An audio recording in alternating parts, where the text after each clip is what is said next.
సర్వశక్తి కలిగిన క్రీస్తు ప్రభుల వారు భూమి మీద ఉదయించినప్పుడు తూర్పు దేశపు జ్ఞానులు యేసుక్రీస్తు ప్రభుల వారికి ఒక బహుమానం తెచ్చారు, కానుకను తెచ్చారు. ఏంటి ఆ కానుక చెప్పాలి. ఆ కానుకలో ఆ పెట్టెలో 3 వస్తువులు ఉన్నాయి. ఏంటి ఆ వస్తువులు?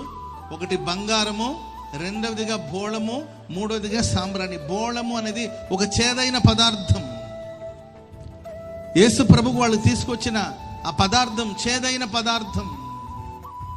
ఒకటి బంగారం విలువైనదే, సాంబ్రాణి సువాసన కలిగిందే, దానితో పాటు ఒక చేదైన బోళం అని ఒక చేదైన వస్తువును కూడా తీసుకొచ్చారు. అదొక బహుమానం.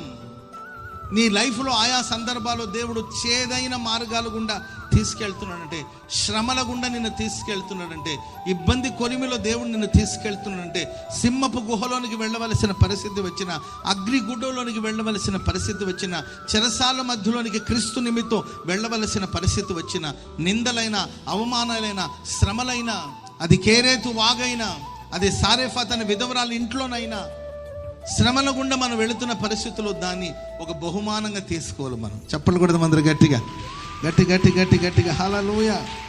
అదొక బహుమానంగా స్వీకరించాలి తప్ప ఆ చేదును చూసి సణుగు సంశయాలకు చోటివ్వకూడదు.